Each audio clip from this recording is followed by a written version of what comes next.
신앙인들이 가장 좋아하는 시편이 있습니다. 시편 23편입니다. 여러분 다 아시죠? 여호와는 나의 목자시니 내가 부족함이 없으리로다. 그가 나를 푸른 초장에 누이시며 쉴 만한 물가로 인도하시는도다. 아마 여러분 다 시편을 잘 아실 것입니다.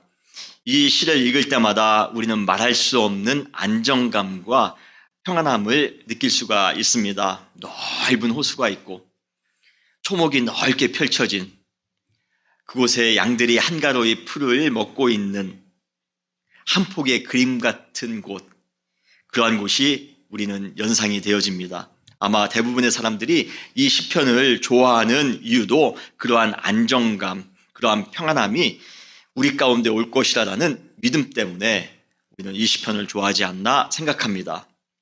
많은 사람들이 신앙을 가지려고 하는 가장 큰 이유는 이러한 안정된 삶이나 평안한 삶을 기대하기 때문입니다. 혹시 여러분 중에서 세계의 평화를 위해서 신앙생활 하시는 분 계십니까? 아니면 정의사회 구현을 위해서 신앙생활 하시는 분 계십니까?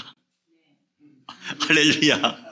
예, 우리 은혜교회는 그런 분들이 계실 겁니다. 그런데 일반적으로 그러한 분들이 많이 계시지 않습니다. 솔직히 말해 매우 드뭅니다. 사실 그래서는 안 되는데 다분히 우리의 신앙은 개인적일 때가 많이 있고 경우에 따라서는 매우 이기적일 때가 많이 있습니다. 다른 골치 아프고 복잡한 것은 싫고 그냥 안정되고 그냥 평안하게 사는 것이 우리가 신앙생활을 하는 솔직한 이유일 것입니다. 그러나 그러한 신앙의 꿈을 우리는 꾸고 있지만 막상 인생을 살아갈 때면 그러한 안정되고 평안한 삶이 말 그대로 꿈인 경우가 많이 있습니다. 쉴 새 없이 몰아쳐오는 고난의 파도 속에 우리의 삶은 매번 지쳐 쓰러지기 일쑤입니다. 이렇듯 신앙인들은 이기적인 줄 알면서도 극히 개인적인 줄 알면서도 그러한 안정되고 평안한 삶을 꿈꾸며 주님을 열심히 믿습니다. 그러나 그러다가 그들 역시 뜻하지 않은 환난이나 이해하지 못할 아픔이 자신들 앞에 찾아올 때면 매우 당황하게 됩니다. 아니 주님, 제가 열심히 주님을 믿었는데요. 제가 열심히 주님을 위해서 헌신했는데요. 어떻게 나에게 이러한 일이 생길 수 있단 말입니까? 나의 건강에 이러한 문제가 생길 수 있단 말입니까? 나의 자녀에 이러한 문제가 생길 수 있단 말입니까? 우리는 이해하지 못할 어려운 상황을 만날 때마다 이러한 질문을 하루에도 수십 번 주님 앞에 더하곤 합니다. 그렇다면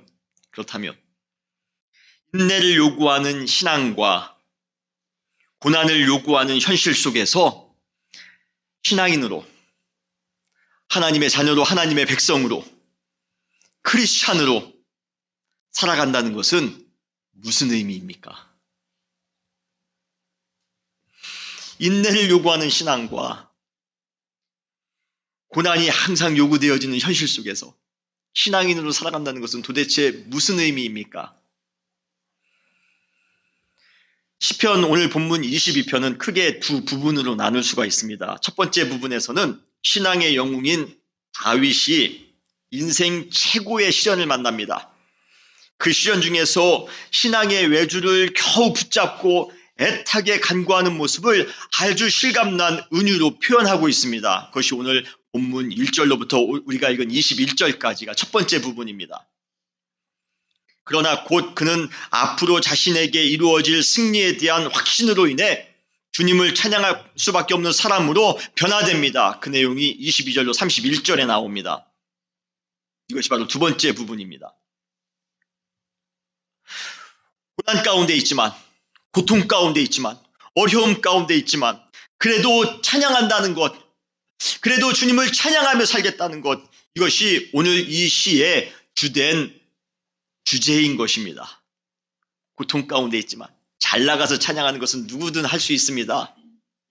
내가 형통해서 찬양하는 것 누구나 할 수 있습니다. 그러나 이 끔찍한 고난 가운데 있는데, 이 환난 가운데 있는데 그럼에도 불구하고 주님을 찬양합니다. 나는 주님만 바라보겠습니다. 여러분, 우리는 오늘 시편 22편을 통해 우리는 그러한 신앙인을, 그러한 다윗을 만날 수가 있습니다. 오늘 시편 22편에서 다윗이 구체적으로 어떠한 어려움 가운데 놓여 있는지는 우리는 알 수 없습니다. 그럼에도 불구하고 우리는 이 다윗의 환난에 대해서 두 가지 사실을 오늘 본문을 통해서 우리는 추측할 수가 있습니다. 첫 번째로 다윗의 환난은 다윗이 하나님을 신실하게 믿는 사람이기 때문에 찾아왔다는 것입니다. 나쁜 짓 하는데 찾아온 것이 아닙니다. 남을 미워하고 원망하는 마음이 넘쳤기 때문에 찾아온 것이 아닙니다. 열심히 하나님을 믿었기에 그러한 고난이 찾아왔다는 것입니다. 열심히 하나님을 믿으면 축복이 온다라고 믿는 우리에게, 열심히 하나님을 믿으면 형통케 되어지며 평강이 찾아올 것이라는 우리에게 열심히 하나님을 믿어도 고난이 찾아올 수 있다는 사실이 얼마나 우리를 당황스럽게 만드는지 모릅니다. 그리고 그러한 일이 실제로 다윗에게 일어났던 것입니다. 오늘 본문에 보면 다윗을 대적하는 불신앙자들이 그를 보고 비웃으며 이렇게 말하고 있습니다. 오늘 본문 8절에 보면 저가 여호와께 의탁하니 구원하실걸, 저를 기뻐하시니 건지실걸 하나이다. 비웃는 것입니다. 세상 사람들이 조롱하는 것입니다. 하나님이 없다고 주장하는 세상 사람들의 비웃음 앞에 하나님을 믿으며 살아가는 다윗의 마음은 항상 고달프기만 합니다. 항상 공고하기만 합니다. 여러분, 보이지 않는 하나님을 믿는 것 그 자체도 얼마나 어려운지 모릅니다. 쉽게 믿어지지 않습니다. 우리가 그 하나님을 믿는 그 자체도 쉽지가 않아요. 그런데 겨우 하나님을 믿었는데, 그 하나님을 믿었다라는 이유 때문에 세상 사람들부터 고난과 조롱을 덤으로 받습니다. 여러분, 이것이 신앙인들이 겪어야 되는 이중고입니다. 그러나 사랑하는 성도 여러분, 가끔 하나님을 믿어도 손해볼 수 있습니다. 가끔 하나님을 믿어도 왕따를 당할 수 있습니다.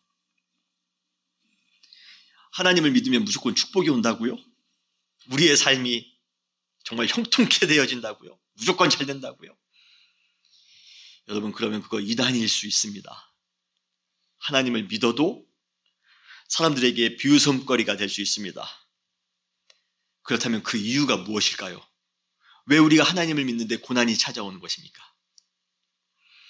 그것은 바로 어두움에 속한 사람들은 빛에 속한 사람들의 진실성을 인정하려 하지 않기 때문에 그렇습니다. 요한복음 1장 5절에 보면 빛이 어두움을 비치되 어두움이 깨닫지 못하더라 라고 말씀하고 계십니다. 어두움과 빛은 전혀 반대되는 속성이기 때문에 서로 부딪힐 수밖에 없습니다. 갈등을 유발할 수밖에 없습니다. 이것이 세상의 어두움에 속한 사람들이 빛의 자녀에게 시비를 거는 아주 당연한 이유인 것입니다. 우리가 주님을 잘 믿고 있는데 속상한 일이 생깁니까? 우리가 주님을 잘 믿고 있는데 일이 잘 안 풀려요. 오해가 생깁니다. 여러분, 그렇다고 해서 하나도 이상하게 생각하지 마시기 바랍니다. 어쩌면 그러한 일들은 우리가 지금 신앙생활을 잘하고 있다는 증거일 수 있습니다. 참 역설적이지만요. 고난이, 조롱이, 아픔이 그것이 우리가 신앙생활을 잘하고 있다는 증거일 수 있다는 것입니다. 하나님의 말씀대로 정직하게 살았는데 세상이 악하기 때문에 손해볼 수 있습니다. 그런데 그러한 손해가 내가 지금 신앙생활을 잘하고 있다는 증거가 되는 것입니다. 그래서 베드로는 우리에게 이렇게 권면하고 있습니다. 베드로전서 4장 12절로 13절에 보면 사랑하는 자들아 너희를 연단하려고 오는 불시험을 이상한 일 당하는 것 같이 이상히 여기지 말고 오히려 너희가 그리스도의 고난에 참여하는 것으로 즐거워하라. 제가 여러분들이 아멘 안 하실 줄 알았습니다. 예. 불시험이 뭐 이상한 거죠. 무슨 이상한 것이 아닙니까? 여러분, 우리에게 시험이 닥쳤습니까? 그러나 이상한 일 당한 것 같이 이상히 여기지 말고 오직 그리스도의 고난에 참여하는 것으로 즐거워하라고 베드로는 우리에게 권면하고 있습니다. 아무리 세상이 거세게 시비를 건다 할지라도, 우리의 삶 가운데 세상이 큰 태클을 한다 할지라도, 그렇다고 해서 우리가 다시 어둠으로 돌아가서는 안 됩니다. 우리는 진리의 빛을 경험했기 때문에, 우리는 하나님의 사랑을 경험했기 때문에, 진정한 옳음과 진정한 가치를 깨달았기 때문에 우리는 다시 어두움으로, 다시 부정으로, 다시 부패로 돌아갈 수가 없는 것입니다. 다시 죄악으로 돌아갈 수가 없는 것입니다. 시대가 더 어두울수록 빛의 삶, 바르게 사는 삶, 정직하게 하는 삶은 어려워질 수밖에 없습니다. 그래도 더 밝게, 더 정의롭게, 더 정직하게, 더 진실되게 살아가야 되지 않겠습니까? 그러한 삶을 살아가시는 은혜교회 성도님들이 되시기를 주님의 이름으로 축원합니다. 두 번째, 다윗이 겪고 있는 이 환난은 우리의 상상을 초월할 정도로 힘들어 보인다는 것입니다. 그냥 돈 몇 푼 손해보는 그러한 환난이 아닙니다. 그냥 몸 조금 아픈 것, 그러한 정도의 그러한 환난이 아닙니다. 지금 다윗이 겪는 환난은 우리의 상상을 초월하는 그러한 환난입니다. 지금 다윗의 대적자들이 몰려들어 다윗을 에워싸고 있습니다. 얼마나 위협적인지 모릅니다. 그들의 위협에 당황한 다윗은 지금 이렇게 고백하고 있습니다. 오늘 본문 12절로 13절에 보면, 많은 황소가 나를 에워싸며 바산의 힘센 소들이 나를 둘러쌌으며 내가 그들의 그 입의 벌림이 찢으며 부르짖는 사자 같으니이다. 이로 인해 다윗의 심신은 극도로 쇠약해졌을 뿐만 아니라 더욱 치욕적이어서 그는 자신의 상체를 죽음의 진토라고 지금 묘사하고 있습니다. 오늘 보면 14절로 15절에 보면, 나는 물같이 쏟아졌으며 내 모든 뼈는 어그러졌으며 내 마음은 밀랍 같아서 내 속에서 녹았으며 내 힘이 말라 질그려 조각 같고 내 혀가 입천장에 붙었나이다. 주께서 또 나를 죽음의 진토 속에 두셨나이다. 정말 죽겠습니다. 성경에 고통을 부르짖는 그러한 수많은 구절이 나오지만 저는 이 구절만큼 정말 가장 큰 고통의 표현이 없다라고 저는 생각합니다. 아주 적나라한 표현은 없을 것입니다. 다윗의 고통이 얼마나 생생하게 느껴지는지 모릅니다. 그리고 오늘 본문 16절로 17절에 보면, 개들이 나를 에워쌌으며 악한 무리가 나를 둘러 내 수족을 찔렀나이다. 내가 내 모든 뼈를 셀 수 있나이다. 그들이 나를 주목하여 보고 내 겉옷을 나누며 속옷을 제비 뽑나이다. 여러분, 좀 무슨 장면이 생각나지 않습니까? 이 구절을 보면 십자가상에서 죽임을 당하신 예수님을 연상하게 됩니다. 수족이 찔렸답니다. 예수님의 손과 발이 십자가에서 찔리시지 않았습니까? 아마 예수님께서도 이 시편 22편을 이미 잘 알고 계셨을 것입니다. 그렇기에 십자가에 죽으시면서 이 표현을 아마 묵상하지 않으셨을까 생각합니다. 결국 지금 다윗이 겪고 있는 이 환난은 예수님께서 십자가에서 죽으신 죽음과 동일할 만큼 똑같은 고통이었을 것입니다. 보통 사람 같으면, 그러한 고통 속에 처하게 된다면 아마 자신의 신앙을 헌신짝처럼 내어버리기 쉽습니다. 내가 이런 일 당하라고 신앙생활을 했던가? 내가 이 고통을 당하려고 내가 신앙생활을 했던가? 당장 다음 주부터 신앙생활 안 할 것이에요. 다음 주부터 주일날 예배 안 모일 겁니다. 과연 우리는 혹독한 시련의 현장에서 신앙을 붙잡기 위해, 더욱 붙잡기 위해 노력하는 신앙의 삶을 살으셨습니까? 아니면 언제든 나에게 현실적인 도움을 주지 않는 신앙이라면 내팽겨쳐질 준비가 되어져 있는 그러한 신앙인으로 혹시 살아오고 계시진 않습니까? 여러분, 어떠한 순간에도 제발 그 신앙의 끈을 붙잡으시는 여러분 되시기를 주님의 이름으로 축원합니다. 고통 속에서도, 정말 이해가 안 되는 상황 속에서도,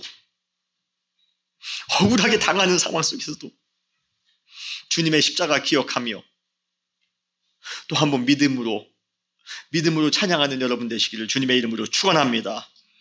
그러나 세상에는 그러한 사람들이 많지 않아요. 고통 속에 처하게 된다면 나의 신앙을 헌신짝처럼 되어버립니다. 씨 뿌리는 비유에 보면 돌밭에 떨어진 씨에 대하여 예수님께서는 이렇게 말씀하십니다.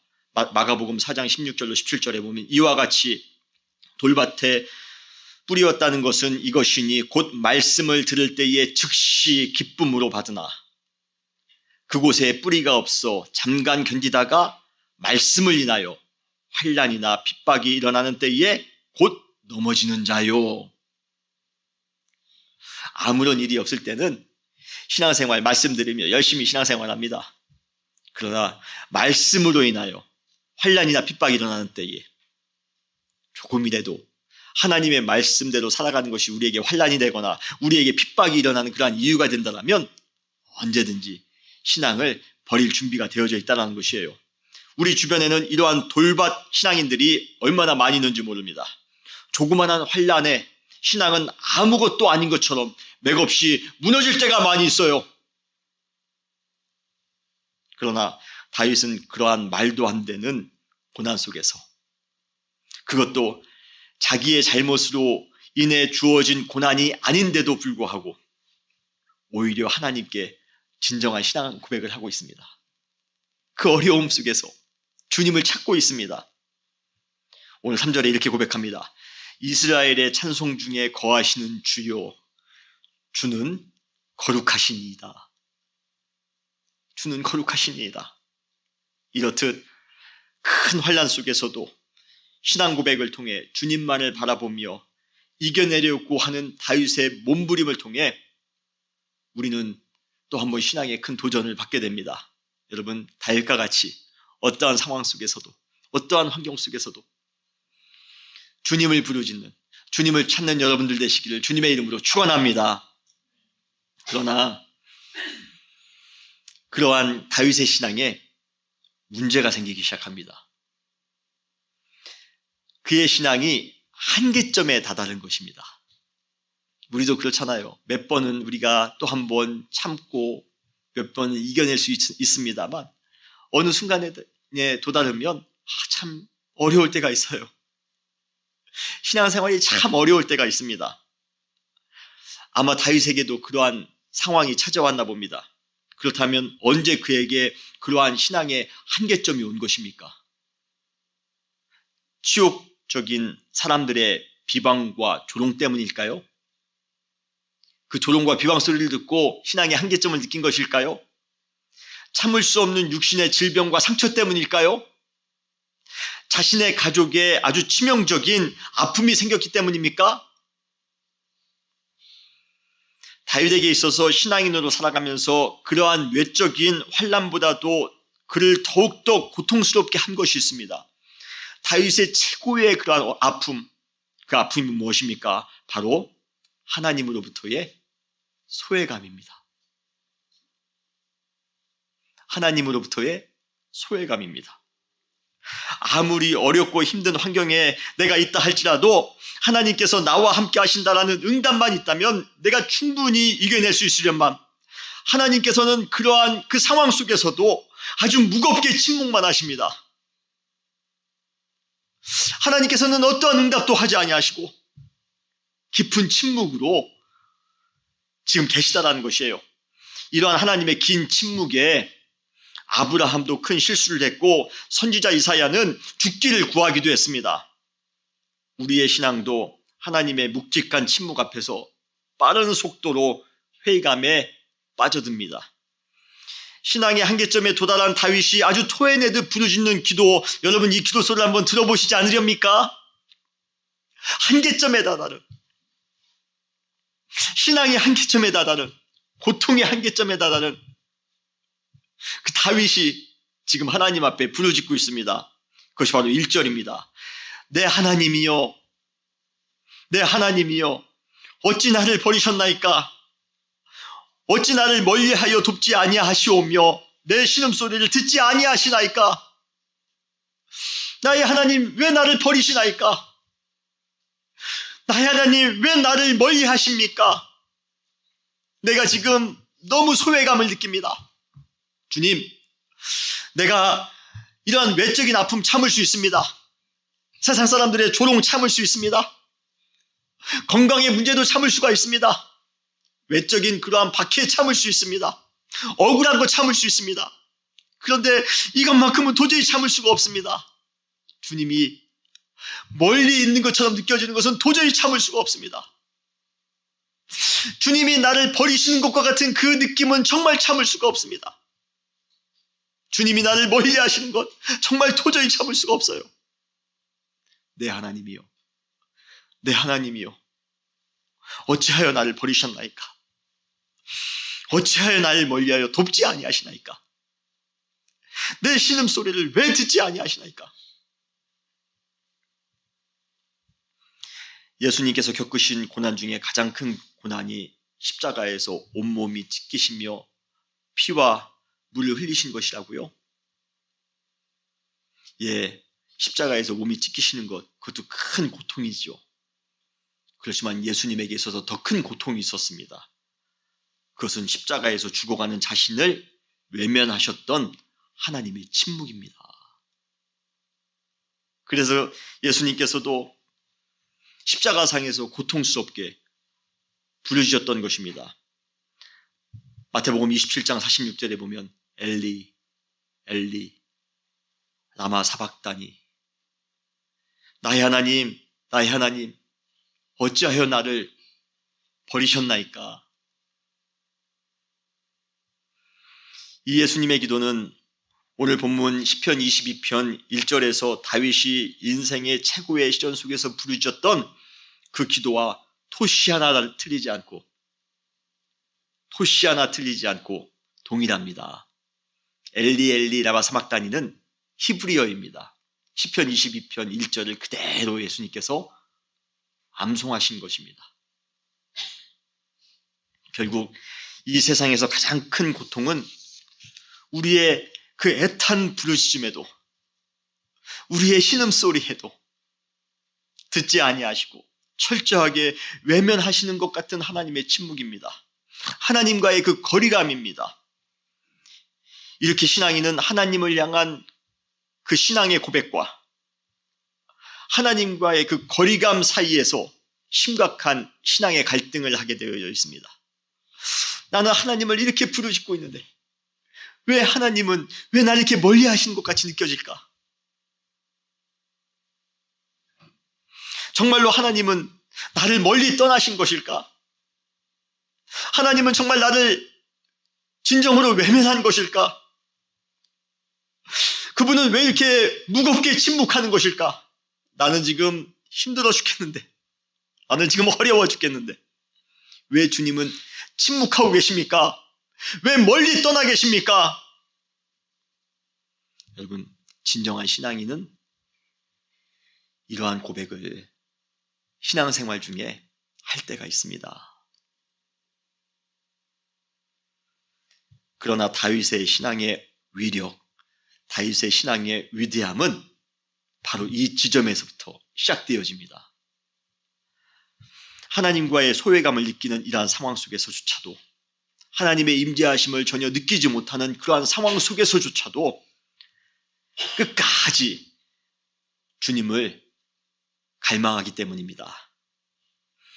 하나님과의 거리감으로 고통하는 다윗이 시편 22편 19절로 21절에 아주 혼신을 다해 하나님의 도우심과 구원하심을 간구하고 있습니다. 말씀 보시면 여호와여 멀리하지 마옵소서, 나의 힘이시여 속히 나를 도우소서. 주님, 나의 하나님, 나의 하나님, 왜 나를 버리셨나이까? 왜 나를 멀리하셨나이까? 그럼에도 불구하고 그 상황 속에서 다윗은 또 이렇게 기도합니다. 주님, 그래도 주님 멀리하지 마세요. 주님은 나의 힘이십니다. 주님은 나의 구원이십니다. 주님은 나를 도와주실 분이십니다. 속히 오셔서 나를 도와주소서. 설사 내가 원하는 시간에 내가 원하는 방식으로 모든 일이 순조롭게 진행되지 않는다 할지라도, 그리고 하나님께서 침묵하시는 것처럼 느껴진다 할지라도, 지금까지 내가 의지해온 하나님을 변함없이 나의 하나님이 되십니다. 나는 그 하나님을 끝까지 의지하렵니다. 여러분, 이러한 신앙이 여러분들에게 있으시길 주님의 이름으로 축원합니다. 시편 63편에서도 유다 광야에서 다윗은 이렇게 고백하고 있습니다. 63편 1절에 하나님이여, 주는 나의 하나님이십니다. 내가 간절히 주를 찾되 물이 없어 마르고 곰핍한 땅에서 내 영혼이 주를 갈망하며 내 육체가 주를 앙모합니다. 다윗은 환난을 당하면 당할수록, 어려운 상황에 처하면 처할수록 오히려 신앙의 오기를 가지고 하나님을 찾았습니다.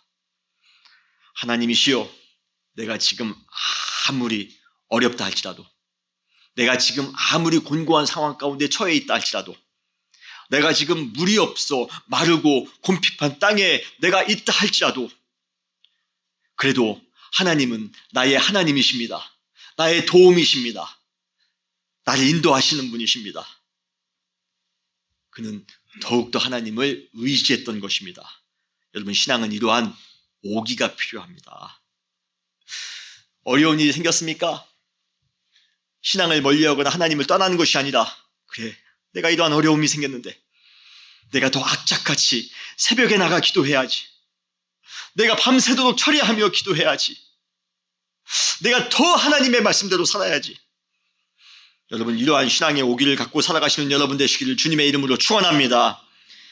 신앙의 오기하면 빼놓을 수 없는 사람이 있습니다. 바로 사도 바울입니다. 고린도후서 11장 24절로 27절에 보면 사도 바울이 복음을 전하면서 겪었던 고난의 리스트가 쭉 나열되고 있습니다.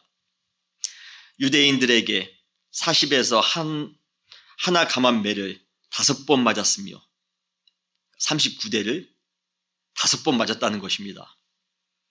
3번 태장으로 맞고, 1번 돌로 맞고, 3번 파선하고, 일주야를 깊은 바다에서 지냈으며, 여러 번 여행하면서 강의 위험과 강도의 위험과 동족의 위험과 이방인의 위험과 시내의 위험과 광야의 위험과 바다의 위험과 거짓 형제 중의 위험을 당하였고, 또 수고하며 애쓰고 여러 번 자지 못하고 줄이며 목마르고 여러 번 굶고 춥고 헐벗어노라. 이 구절을 읽기도 힘드네요. 만약 우리가 신앙생활하면서 이러한 것 중에 몇 개만 다도 필요 없고 서너 개만 우리의 삶 가운데에 나타난다라면, 우리가 경험하게 된다라면 아마 당장 신앙생활 그만두실 분 우리 주변에 혹 있을지 모릅니다. 그러나 바울은 신앙에 오기가 있던 사람이었습니다. 그러한 고난을 당하면 당할수록, 맞으면 맞을수록, 돌에 맞으면 돌에 맞을 때도, 어떠한 위협이 찾아오면 위협이 찾아올 때도 오히려 더 믿음을 가지고 주님을 증거하며 살아갔던 것입니다. 신앙의 오기를 가지고 살아갔던 것입니다. 그래서인가요? 그가 사도행전 20장 24절에 이렇게 고백하고 있습니다. 내가 달려갈 길과 주 예수께 받은 사명, 곧 하나님의 은혜의 복음을 증언하는 일을 마치려 하면은 나의 생명을 조금도 귀한 것으로 여기지 아니하노라. 내가 복음을 전하기 위하여, 내가 주님의 뜻대로 살기 위하여 어떠한 것도 나에게 거리낌이 될 수가 없습니다. 내가 생명을 내놓고 오기로 지금 신앙생활하고 있습니다. 라는 고백인 것입니다. 우리의 삶이 우리가 원하는 대로 돌아가지 않는다 할지라도, 억울한 일과 속상한 일이 매 순간마다 찾아온다 할지라도, 그런데도 불구하고 하나님께서는 무겁게 침묵하시는 것처럼 느껴진다 할지라도 절대로 신앙을 포기하지 마시고 오히려 더 악착같이 더 오기를 가지시고 끝까지 믿음으로 살아가시는 은혜교회 성도님들 되시기를 주님의 이름으로 축원합니다. 다윗이 끝까지 신앙의 끈을 놓지 않고 하나님을 부르짖는 순간 갑자기 그는 승리에 대한 확신으로 인해 찬양의 기쁨이 흘러넘치기 시작합니다. 오늘 본문에 보면 21절에 내가 주의 이름을 형제에게 선포하고 회중에게 주를 찬송하리다 라고 찬송하고 있습니다. 여러분 22절 전까지 고통으로 몸부림치며 기도하던 그런 무거운 그런 분위기였습니다. 21절까지는 분위기가 그 톤이 기도의 톤이 굉장히 무겁습니다. 그런데 22절부터는 기도의 톤이 완전히 바뀝니다. 희망적입니다. 역동적입니다. 매우 경쾌하며 즐겁습니다. 승리의 환희가 느껴집니다. 그런데 흥미로운 것은 22절 이후로 사용된 대부분의 동사가 다 미래형이라는 것이에요. 이것은 무슨 의미인 줄 아십니까? 지금 다윗의 찬양이 지금 당장 기도가 응답되었기에 그가 바라던 것이 이루어졌기에 하는 것이 아니라 앞으로 이루어질 것이라는 확신이 있기에 믿음으로 찬양하고 있다는 것입니다. 아마 지금 이 시를 지을 때의 다윗은 승리를 경험하지 못한 상태일 수 있습니다. 기도가 응답되지 못한 상황일 수 있습니다. 그에게 있어서 승리는 아직 미래의 일일 뿐입니다. 지금 그를 괴롭히고 있는 문제들 중 어느 것 하나 실질적으로 해결된 것은 지금 하나도 없습니다. 그럼에도 불구하고 승리에 대한 확신이 너무나도 강하기에 다윗은 미리 지금 하나님을 찬양하고 있는 것입니다.